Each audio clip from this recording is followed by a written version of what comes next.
Hi guys, welcome to my channel. My name is Laura and today I'm going to be showing you the process of my Witcher animatic. I just showed the finished animatic at the beginning, so if you don't want to watch the rest of the video, that's totally okay. But if you're interested in the process and how I went about making it and all that good stuff, stick around. Also, don't forget to subscribe, and yeah, let's get into the process. So this took so long to make. It took way longer than I was originally intending it to. I think the final count is probably like 24-25 hours. Like, I put a lot of work into this and it was more than I expected, so I'm trying to decide if I'm okay with that or not. I think I'm fine with it. But yeah, I finished watching also, by the way, this animatic is only based off of the Netflix TV show. It's not based off the books or the games, so that's something to consider. I have bought the games, I just haven't had time to finish them or even play any of them yet, but that's definitely on my list. So this was based off of the Netflix show. I watched it over Christmas break, you know, the holidays, and I really loved it. It is so good. I love the TV show so much. I actually have a review of the TV show if you want to watch that somewhere. But yeah, I really loved it. It's still one of my favorite things, and I actually started rewatching it as I started making this animatic, and I only got through the first episode, but I've watched the whole thing and I really like it. It's literally one of my favorite things right now, and I love the dynamic between Yesker and Geralt, especially whenever Yesker was cursed. That was my favorite thing ever.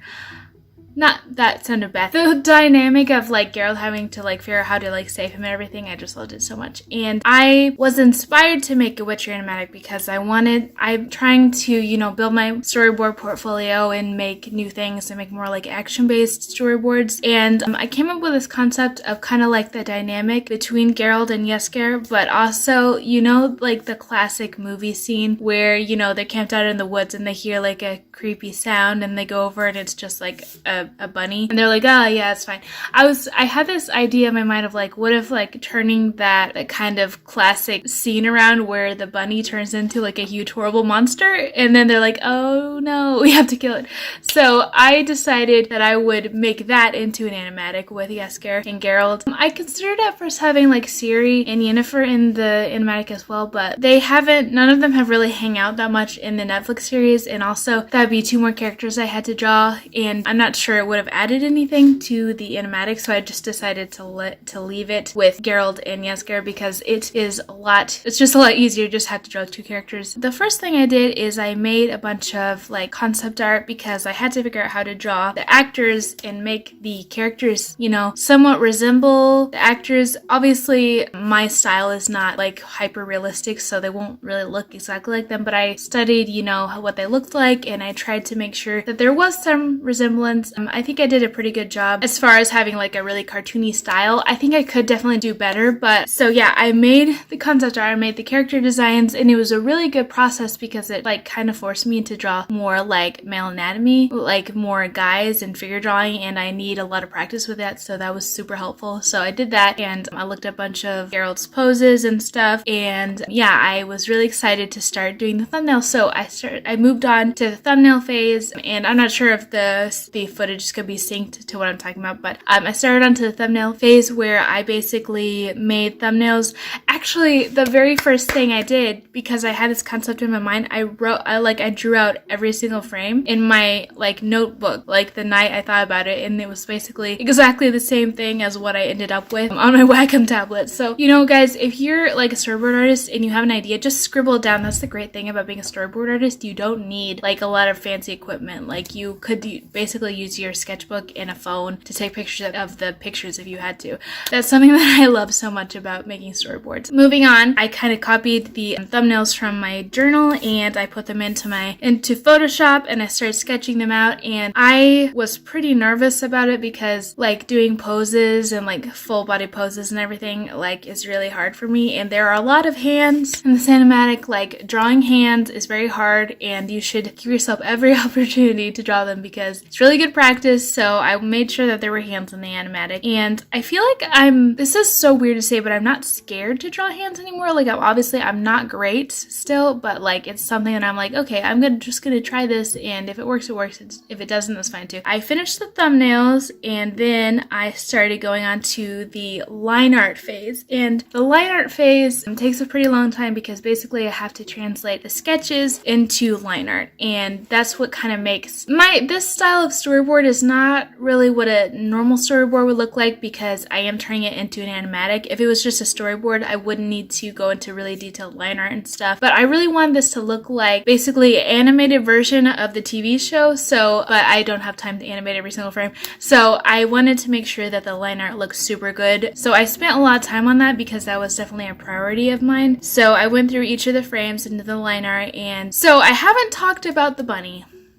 But guys, I need to talk about the bunny because it was so fun to draw. I don't know a whole lot about Witcher lore, so I don't know if this monster like goes against like lore in the Witcher universe. I'm sorry if it does, but it was just something that I came up with. Basically, I feel like it's like a monster changeling kind of thing. So it's a bunny, but it turns into like this tentacle, like horned monster. I don't know. I don't even have a name for it. Yeah, the blood rabbit. I don't know. That's so lame. Anyway, moving on. I loved drawing this. I looked up some reference for bunny rabbits because I was like, I need to draw a rabbit. It needs to look good. So I looked up some reference and then I started drawing the rabbit, and I drew it cross-eyed, and I like loved that so much. Like that's just that little detail. I feel like it helped kind of hint that this rabbit was like not okay, you know, just like a little hint. And then it's like huge teeth and stuff. I love drawing that part. I love drawing really weird stuff. Yeah, it was a really fun detail to put into the animatic. And then whenever I went on to the coloring phase, yes, I decided to color this entire animatic. That took so long. I'm not like, I feel like animatics look so cool whenever you color them, but also it takes forever. It takes literally forever to color.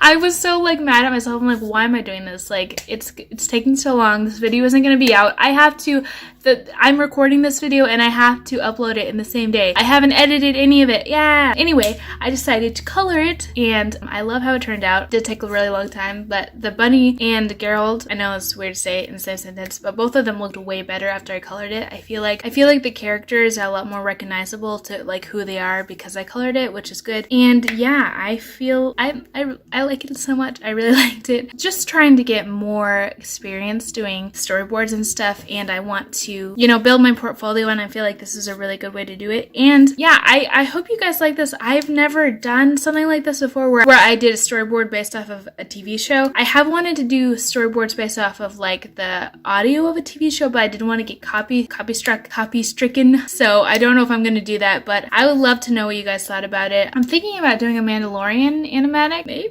Question mark? I have to really think about that because the Mandalorian is like so good. But I feel like it would be a really good show to do an animatic off of because there really isn't that much dialogue when it's just Baby Yoda and the Mandalorian in a scene. So because, you know, it's them and I love the Mandalorian so much, I really want to do it. But the thing is, I don't have an idea for what the animatic could be about yet. So also I'm scared about drawing Baby Yoda because he is so adorable. I'm afraid I couldn't capture it and everyone would be like, oh, that's ugly. So I don't know about that. But yes, so thank you guys for watching my animatic. I had so much fun drawing it, and if you liked it, you can subscribe below, and hopefully you'll stick around for the next video. I have a Critical Role animatic. I have some other D&D related stuff, nerd stuff, so if you're interested in that, you can subscribe below and check out my Instagram and Twitter. I think that's it. So thank you guys so much for watching. I had so much fun making this video, and I think my next video might be a D&D story time, animated story time. So subscribe. So I'll see you next week. Bye!